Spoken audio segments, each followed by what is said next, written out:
Welcome to the Brief Newsbrief. I'm your host, Isaac Lopez. This is presented by the Life Given Radio. A happy new year to you all. It is truly wonderful to be back with you.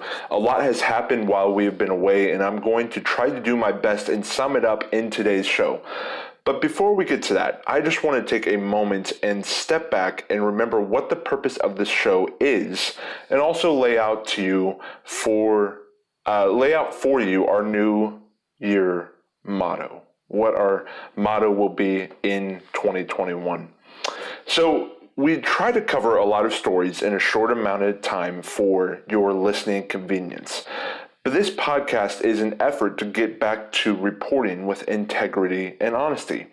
2020 revealed just how easy it is to get caught up in party politics instead of politics that matter. So my goal for 21 is to report on politics and current events that actually have some weight to them. So here is our show motto: remember who the real enemy is. This is a quote actually from Catching Fire, when Haymitch looks to Katniss before she enters the ring and says, remember who the real enemy is. That is going to be our show motto this year. Also, remember Ephesians 6:12. This is going to be a verse that will define a lot of what we do with the news briefing this year. For our struggle is not against flesh and blood, but against the rulers, against the authorities, against the powers of this dark world, and against the spiritual forces of evil in the heavenly realms. And amen. Don't be petty and fight the good fight. Remember who the real enemy is. With that, let's get to the show and the first news briefing of 2021. As we ended the show last year, we're going to do this year 5 different arenas of current events, 3 minutes apiece. We'll do politics, sports, health, faith, family, and freedom.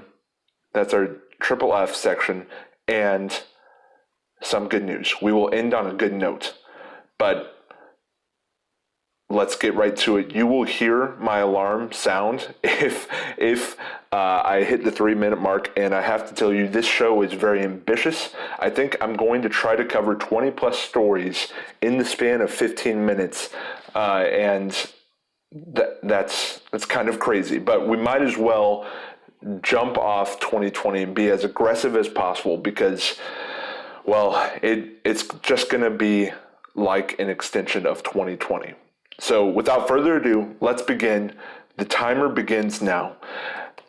Early this week, we saw the Democrats won the Georgia Senate runoff behind Jon Ossoff. This now gives the DNC control of the Senate. This pivotal moment was followed by Congress convening to count electoral votes. But before they could get past Arizona's votes, a riot broke out following a President Trump rally that was happening right outside the Capitol. Protesters fought through law enforcement and entered the Senate chambers. This forced a cessation of the count as the Senate and House of Representatives were taken to a secure location away from the violence. Unfortunately, there was a fatality as a protester, Ashley Babbitt, was shot. Although she was rushed to the hospital, she died a couple hours later. She was a 14-year Air Force veteran. Our prayers and thoughts go out to her and her family. Something that was not necessarily reported on was the fact that there were pipe bombs found at the RNC headquarters in DNC. At least at the RNC headquarters, we can confirm that it was a pipe bomb. This was discovered, identified, and successfully destroyed by a bomb squad. There were similar packages found at the DNC headquarters, but they have not been confirmed as a pipe bomb. Once all the craziness was cleared out of the Capitol building, the Congress reconvened after the Capitol was secured and eventually ratified the Electoral College's votes. Joe Biden has been confirmed as your president-elect and Kamala Harris as your vice president-elect. President Trump followed this decision with a promise for peaceful transferral of power. He says Congress has certified the results. A new administration will be inaugurated on January 20th. My focus now turns to ensuring a smooth, orderly, and seamless transition of power. This moment calls for healing and reconciliation. He also said that he was outraged by individuals who participated in the violence at the U.S. Capitol. He noted that those who broke the law will pay. Although he did issue this, he is still locked out of Facebook and Instagram. I believe he is now allowed back on Twitter, but Mr. Zuckerberg said, this coming from a BBC News report, that the president's posts will be locked until January 20th, when Joe Biden is safely in office. And this suspension will be reviewed at that time. And look at that, with 10 seconds to spare, we have covered all of the stories in our political section. On to the next one, sports. According to a recent NBC study, a new study suggests that transgender women maintain an athletic advantage over their cisgender peers, even after a year on hormone therapy. Crazy. Dr. Timothy Roberts, one of the study's leading authors, is quoted for saying, for the Olympic level, the elite level, I'd say probably 2 years is more realistic than 1 year. At 1 year, the trans women on average still have an advantage over cis women. The craziness of 2020 continues on into 21. On a separate note, Devonta Smith wins Heisman. For nearly 3 decades, wide receivers have failed to win the Heisman Trophy in the college football arena. But that ended this Tuesday as he beat out multiple quarterbacks such as Trevor Lawrence and Mac Jones, and he was awarded it after he led the FBS in receptions with 105 and receiving yards in 1,641 and receiving touchdowns in 20. He only dropped 2 passes all year. Congratulations to Devonta Smith. So a team with no name is making the NFL playoffs. A team that has no name has a coach that was diagnosed with cancer right before the season and had a quarterback in one Alex Smith that nearly died because of an injury he suffered on the field. This team has made the playoffs. The Washington football team will play the Tampa Bay Buccaneers in the wild card weekend. Talk about a gritty story. Now, to wrap up our sports section, Boston University is now requiring players to wear masks as they play in competitive games. Boston University Holy Cross's women's basketball team will wear masks on campus in their game. The men's team also wore masks on the road against Worcester. Now, we are moving along as we move into the health arena. Minnesota legislators argue that the death rate may be inflated when it comes to the coronavirus fatality count.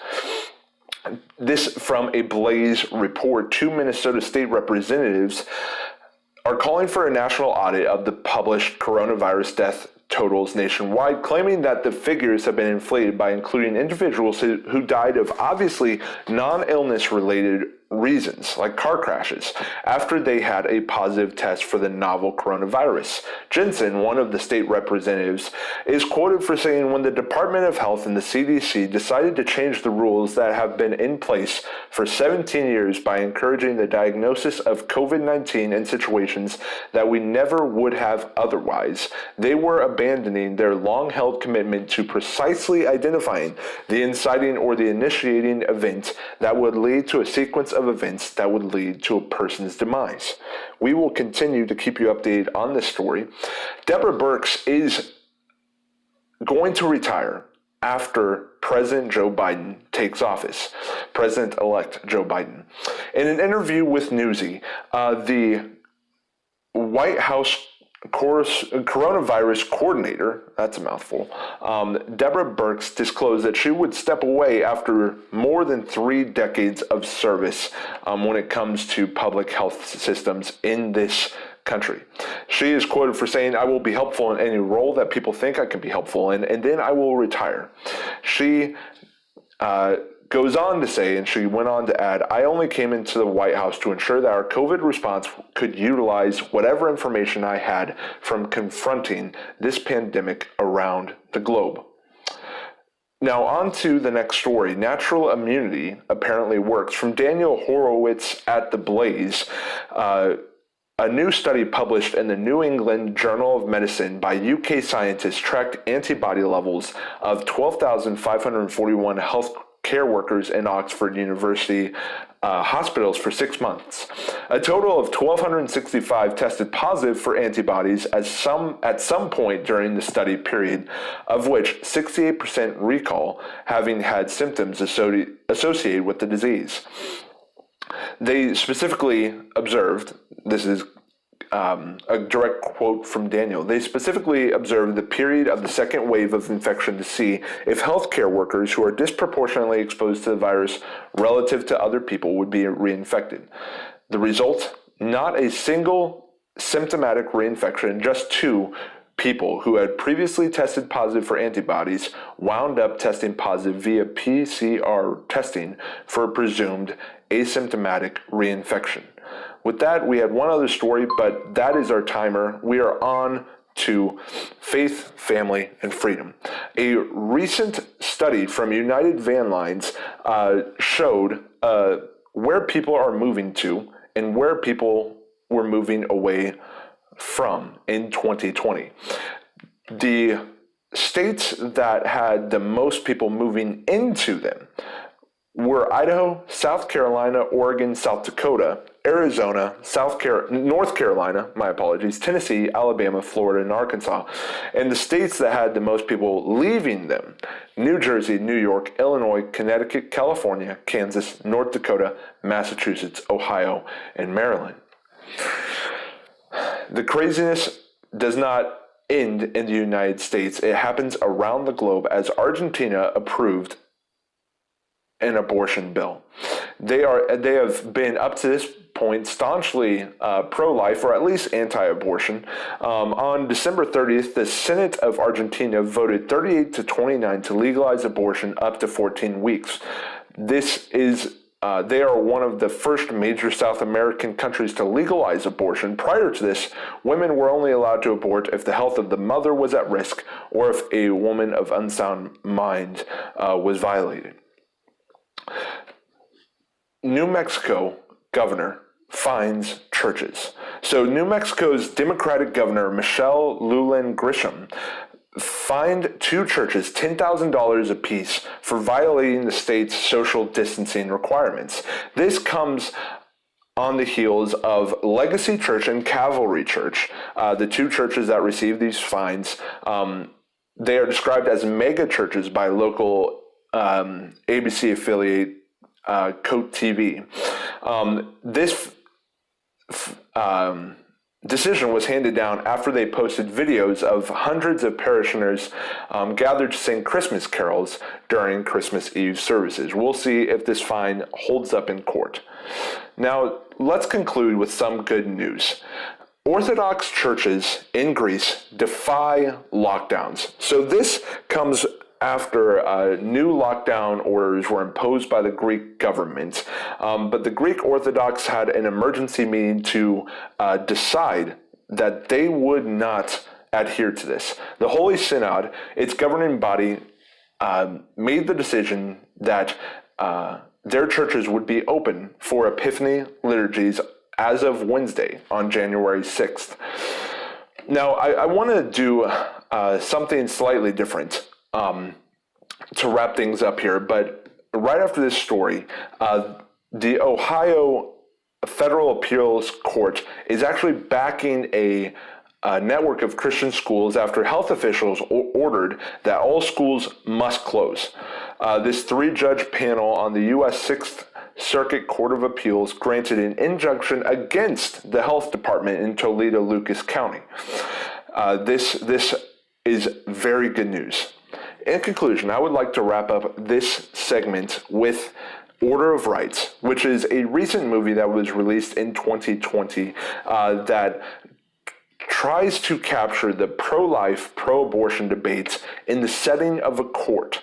The movie itself is set around a young couple that have a child out of wedlock, and it is the father's goal to preserve the life of the child as the mother wishes to abort. Now, there is more nuance to this story, but the court scenes are the best, probably like the most fair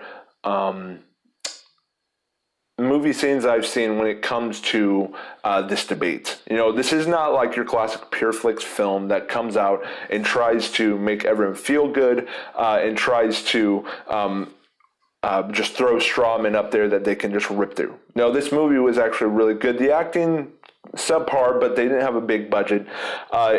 It was recommended through the Steve Deace podcast, and I can pass on that recommendation. If you're looking for a good film that will make you think through a topic that is constantly covered, I would watch Order of Rights. Link will be the link to all of these articles and this movie is in the description. With that, we will conclude this Newsbrief reporting of the first Newsbrief reporting of 2021. We kept, I don't think, aside from the health segment, we never went over time. So off to a good start. If you are new and this is your first time listening to this show, thank you. It's great to have you guys listening. If you would like to support the show, do like and share the show. We have a lot more content rolling out with the Instagram live shows that will continue on in this year. This is a weekly podcast, but we do meet live on Instagram. You can find that show at The Life Given Radio on Instagram. That will probably happen twice a month. We also have the Cut in the Dry, which is a young Christian men's podcast that deals with the hot takes that we find in the Bible, and that's hosted by Kip Mock and myself. We have two other podcasts that will be rolling out this year on the Life Given Radio, so stay tuned. So if you enjoyed this podcast, do follow the Life Given Radio on whatever podcasting platforms you are on. But if this isn't necessarily your cup of tea, stick around. We've got other shows that are rolling out. If you would like to find more reporting like this and prefer the article format, the Life Given News is getting up and rumbling, and we have a fun announcement that will probably drop at the end of this month and the beginning of February. You can find the Life Given News on Facebook. You can find us on Instagram at The Life Given Radio. I am on Gab, MeWe, Parler, Facebook as Isaac Lopez. As always, remember that the life that you have been given and the life that you have received includes every area of life. Current events is no exception. Remember the real enemy. I hope you all have a wonderful new year, and I will speak with you next Friday. God bless.